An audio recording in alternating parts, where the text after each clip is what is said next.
Eu sou Mário Persona e essas são as respostas que eu dei aos que me perguntaram sobre a Bíblia. Sua dúvida é se Enoque e Elias, que foram arrebatados, estariam hoje no céu com o mesmo corpo com o qual eles habitavam na terra.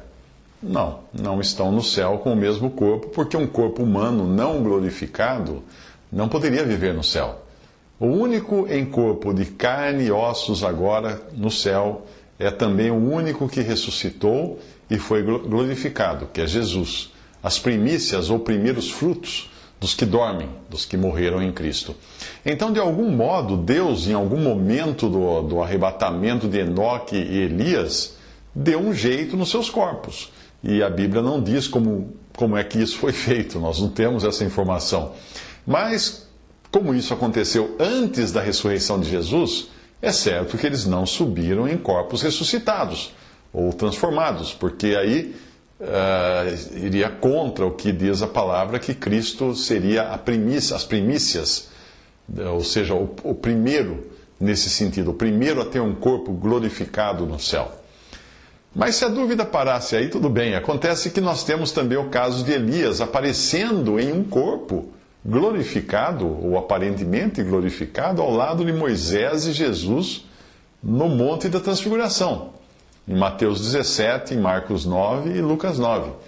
Então a dúvida fica até maior, pois daí nós temos que perguntar também em que corpo Jesus apareceu ali, se ele ainda não tinha morrido, ressuscitado e sido glorificado. Bem, aparentemente não era no seu corpo natural, porque ele brilhava em glória, e isso nada tinha a ver com o servo humilde que veio habitar aqui, que não tinha aparência nem formosura, como fala Isaías 53, esse que padecia fome e sede, como fala em João 4, e ao qual nem mesmo os soldados que foram prendê-lo conseguiram identificar. Daí a necessidade do beijo de Judas, para lhes indicar quem era Jesus, em Mateus 26. Mas também não era num corpo ressuscitado como aquele que Tomé tocou em Lucas 24. E nem glorificado como o que ele está agora na glória e foi visto por Estevão em Atos 7. Ou será que era tudo isso? Eu também não sei. Veja, primeiro é bom lembrar que muitos anjos já apareceram num corpo visível na terra.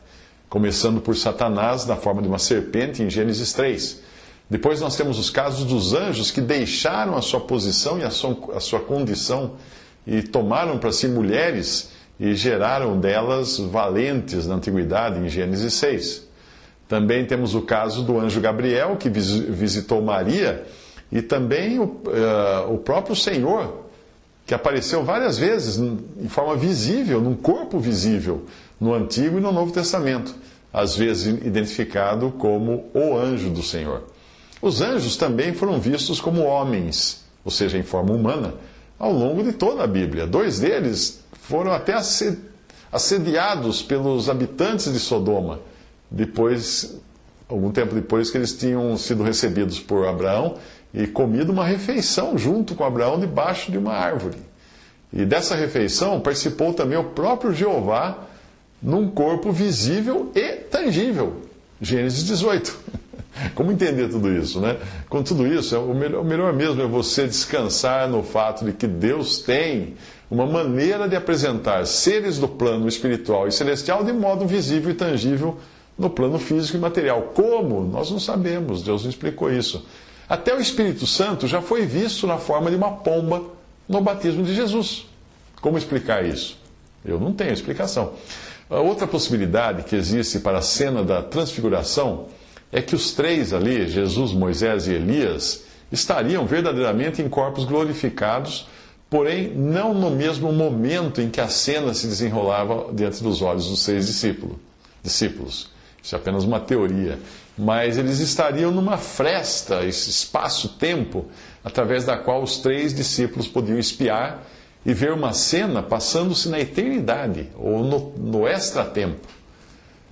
O fato de eles estarem conversando sobre a morte de Jesus, que se daria em poucos dias, como fala em Lucas 9,31, não é dificuldade alguma, porque a morte de Jesus é o assunto eterno nos céus, como nós vemos em Apocalipse 5. E a informação de que ela se daria em alguns dias pode ter sido dada apenas para situá-la no tempo, que é uma variável que não existe na eternidade. Então, o melhor mesmo, depois de tudo isso, é simplesmente admitir que nós não sabemos todas essas coisas. Mas dá para viver tranquilo sem saber essas coisas.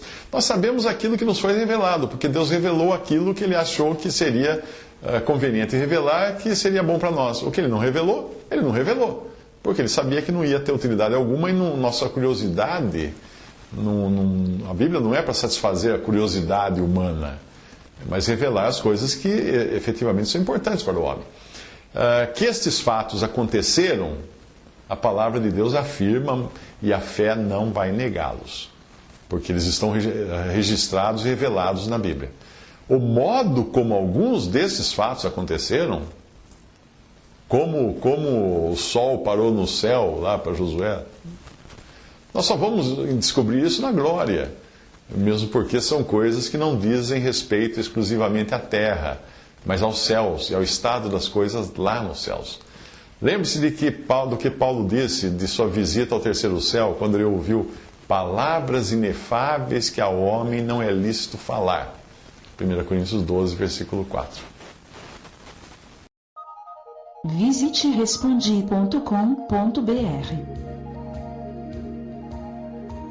Visite 3minutos.net.